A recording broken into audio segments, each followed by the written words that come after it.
আমি অতনু হই। এ লড়াই মগজাস্ত্রের আজকে চতুর্থ পর্বে আপনাদের সামনে আরও একটি মতাদর্শগত বিষয়, একটি গুরুত্বপূর্ণ বামপন্থী টার্ম যেটা আমরা ব্যবহার করি প্রতিনিয়ত, সে সম্পর্কে কয়েকটি কথা বলতে চাই। বামপন্থী কর্মীরা সবসময় বুর্জোয়া বুর্জোয়া কথাটা বলেন, কিন্তু বুর্জোয়া যে কী এটা বোঝার ক্ষেত্রে অনেক ধোঁয়াশা, অনেক তারল্য তাদের মধ্যে দেখা যায়।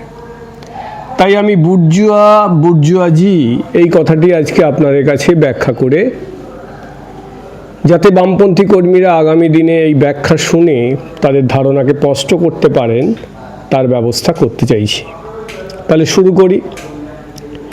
বুর্জোয়া বা বুর্জোয়াজি এই কথাটি এসেছে রুশি ভাষায় বুর এবং জার্মান ভাষায় বার্গ, যার অর্থ শহর বা নগর। সেখান থেকে সেই বুর বা বার্গে যারা বসবাস করে, শহুরে নাগরিক, তারাই হচ্ছে বুর্জোয়া। বুর্জোয়া কথাটা এক বচন, বুর্জোয়াজি বললে সেটা বহু বচন। এখন ইতিহাস ঘাঁটলে দেখা যায় এই বুর্জোয়াদের একটা ঐতিহ্য আছে, এবং সেই ঐতিহ্যটা বিপ্লবী ঐতিহ্য। মধ্যযুগে সামন্ততন্ত্রের বিরুদ্ধে, সামন্ততন্ত্রের অবশেষের বিরুদ্ধে, পশ্চাৎপদতার বিরুদ্ধে কয়েক শতক ধরে বুর্জোয়ারা সামন্ততন্ত্রকে ধ্বংস করার জন্য বিদ্রোহী হয়েছিল, বিপ্লব করেছিল। সেই অর্থে বুর্জোয়ারা একটা ব্যবস্থায় একটি বিপ্লবী অংশ, কারণ তারা সামন্ততন্ত্রকে ধ্বংস করেছিল। এখন এই বুর্জোয়ারা কারা বুর্জোয়া? সামন্ততন্ত্রকে ধ্বংস করার পর যে বুর্জোয়া হয়, মূলত মার্ক্সবাদী ব্যাখ্যায় জমির সঙ্গে উৎপাদনে যুক্ত যারা, তাদেরকে বাদ দিয়ে যাবতীয় যা উৎপাদন হয়, সেই উৎপাদন যারা করেন, সেই উৎপাদনের যারা মালিক, সেই উৎপাদন যারা বিলি বন্টন করেন, তারা সবাই বুর্জোয়া। বুর্জোয়ার বিপরীতে রয়েছে যারা, তারা হচ্ছে প্রোলেটারিয়েট। এই প্রোলেটারিয়েট কথাটি একটি ল্যাটিন কথা, যার মানে হচ্ছে শ্রমিক। আমরা জানি সপ্তদশ থেকে ঊনবিংশ শতকে অসংখ্য বুর্জোয়া বিপ্লব হয়েছে, যেই বিপ্লবগুলো গোটা পৃথিবীর ইতিহাসকে পরিবর্তন করতে সাহায্য করেছে। আমরা ইংল্যান্ডের গৌরবময় বিপ্লবের কথা জানি, আমরা ফরাসি বিপ্লবের কথা জানি, আমরা শিল্প বিপ্লবের কথা জানি। এই শিল্প বিপ্লব পৃথিবীতে নতুন দুটো শ্রেণী আনে। একটা হচ্ছে শিল্পের মালিক শ্রেণী, শিল্পপতি শ্রেণী, যারাও বুর্জোয়া, এবং পৃথিবীতে নতুন একটি শ্রেণীর জন্ম দেয় শিল্প বিপ্লব, সেটা হচ্ছে শ্রমিক শ্রেণী বা প্রোলেটারিয়েট। কিন্তু এই শিল্প বিপ্লব এবং প্রোলেটারিয়েটের জন্ম বুর্জোয়াদের বৈপ্লবিক ভূমিকা থেকে তাদেরকে প্রতিক্রিয়াশীল ভূমিকায় নিয়ে চলে যায়। কারণ এরপর আর বুর্জোয়াদের বিপ্লব করার কোনো জায়গা থাকে না, বিদ্রোহ করার কোনো জায়গা থাকে না। এরপর বিপ্লবের চালিকা শক্তি হয়ে ওঠে প্রোলেটারিয়েট, এবং তারা বিপ্লব করবে বুর্জোয়া শক্তিকে পরাস্ত করে তাদের উৎপাদন, তাদের উৎপাদনের উপকরণ, তাদের উদ্বৃত্ত মূল্য, সেইগুলোকে দখল করে। এর ফলে যখন প্রোলেটারিয়েট বা শ্রমিক শ্রেণীর উদ্ভব হয় শিল্প বিপ্লবের মধ্যে দিয়ে, তারপর থেকে বুর্জোয়া শ্রেণীর ভূমিকা, যে ভূমিকা আমরা গত তিন শতকে সপ্তদশ থেকে ঊনবিংশ শতকে বৈপ্লবিক দেখেছিলাম, শিল্প বিপ্লবের পর তাদের ভূমিকা হয়ে গেল প্রতিক্রিয়াশীল। তারা সামন্ততন্ত্রের বিরুদ্ধে না বলে সামন্ততন্ত্রের সঙ্গে আপোষ করতে লাগলো, যাতে প্রোলেটারিয়েট না শক্তিশালী হয়ে ওঠে, প্রোলেটারিয়েট আন্দোলন না গড়ে ওঠে। আমাদের দেশে আমরা দেখেছি বৃহৎ বুর্জোয়ারা আমাদের দেশের বৃহৎ সামন্ততান্ত্রিক শক্তির সঙ্গে বারে বারে আপোষ করেছে। আবার তারা প্রোলেটারিয়েটরা যাতে শক্তিশালী না হয়, তার জন্য তারা সাম্রাজ্যবাদী শক্তির সঙ্গেও আপোষ করা শুরু করলো। একসময় সাম্রাজ্যবাদী শক্তির বিরুদ্ধে বুর্জোয়াদের বৈপ্লবিক ভূমিকা আমরা দেখেছি। আবার প্রোলেতারিয়েট যাতে শক্তিশালী না হয় তার জন্য তারা বৃহৎ শিল্পপতি, বৈদেশিক পুঁজি তার সঙ্গেও আপোষ করতে শুরু করলো। অর্থাৎ বুর্জোয়ারা প্রোলেতারিয়েটের উদ্ভবের পর তাদের নিশ্চিহ্ন হয়ে যাওয়ার ভয়ে তারা বারে বারে প্রতিক্রিয়াশীল ভূমিকা নিয়েছে। তিন ধরনের বুর্জোয়াদের আমরা মূলত চিহ্নিত করতে পারি। শিল্পপতি বুর্জোয়া, যারা শিল্পে পুঁজি বিনিয়োগ করে, শিল্পের যাবতীয় উৎপাদন তার উপকরণগুলোর মালিকানা তারা হয়, উদ্বৃত্ত মূল্য শোষণ করে শ্রমিককে বঞ্চিত করে যারা লাভবান হয় তারা হচ্ছে শিল্পপতি বুর্জোয়া। আরেক ধরনের বুর্জোয়া হচ্ছে এই যে কলকারখানা শিল্পে পণ্য তৈরি হলো সেগুলো পরিবহন করা, বন্টন করা, আজকের সময়ে অ্যামাজনের মতো প্ল্যাটফর্মগুলো যেগুলো কার্যত উৎপাদন ব্যবস্থার চেয়েও শক্তিশালী হয়ে উঠছে, এই বুর্জোয়া, যাদেরকে ব্যবসায়িক বুর্জোয়া বলা হয়। তৃতীয় আরেক ধরনের বুর্জোয়া দেখা যায় যাদেরকে মুৎসুদ্দি বুর্জোয়া বলা হয়।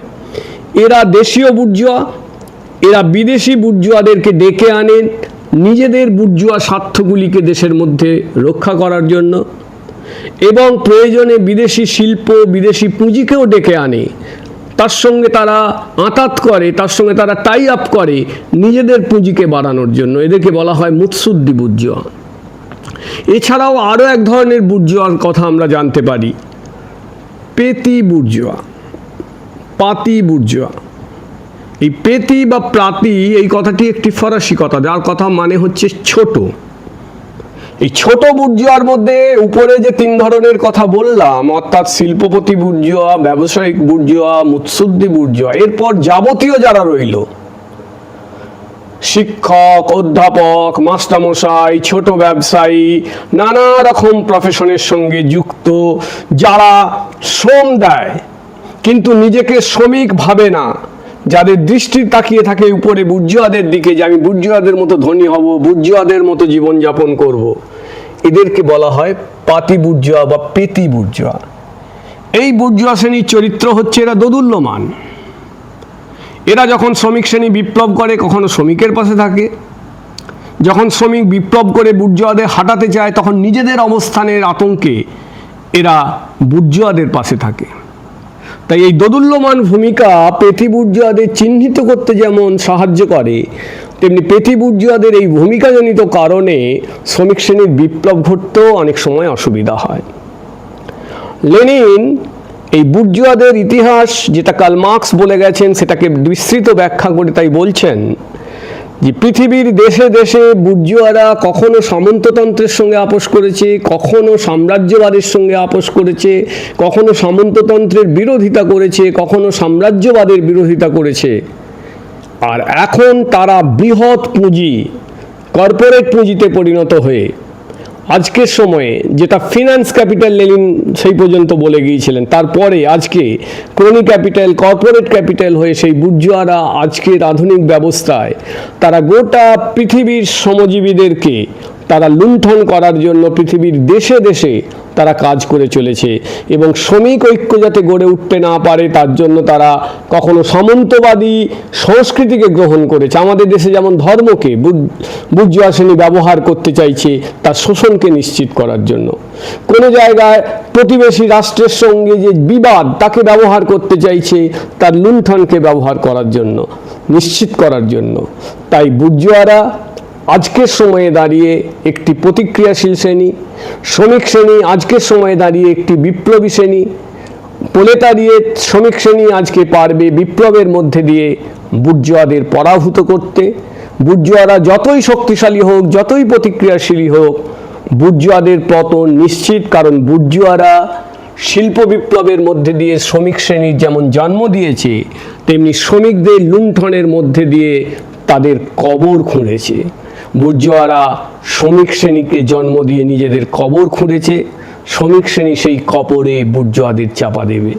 তাই বিপ্লব, মার্কস যে কথা বলছেন, শ্রমজীবীদের বিপ্লব ঘটবেই, আজ হোক কাল হোক ঘটবেই।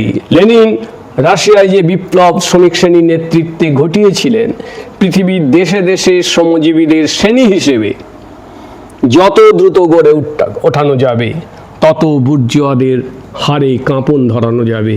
বুর্জোয়ারা দেশের রাজনীতি, দেশের সমাজনীতি, দেশের অর্থনীতি, দেশের সংস্কৃতির ওপর যে প্রভাব তৈরি করেছে, তার পাল্টা প্রভাব, পাল্টা হেজিমনি, যেটাকে কাউন্টার হেজিমনি বলছেন গ্রামসি, যদি আমরা তৈরি করাতে পারি শ্রমিক শ্রেণীকে দিয়ে, তাহলে জয় নিশ্চিত। এবং সেই জয় বুর্জুয়াদের পতন ডেকে আনবে। তাই বুর্জুয়া করলে হবে না, বুর্জুয়ার ধারণাটিকে আমাদের স্পষ্ট করতে হবে। তাহলে 4 ধরনের বুর্জুয়ার কথা আমরা জানলাম: শিল্পপতি বুর্জুয়া, ব্যবসায়িক বুর্জুয়া, মুৎসুদ্দি বুর্জুয়া এবং পাতি বুর্জুয়া। তাই আসুন এই বুর্জুয়াদের বিরুদ্ধে বৈপ্লবিক অবস্থানে শ্রমিক শ্রেণীর রাজনীতিকে আমরা শক্তিশালী করি এবং শ্রেণী হিসেবে শ্রমিক শ্রেণীকে গড়ে তুলি। ধন্যবাদ।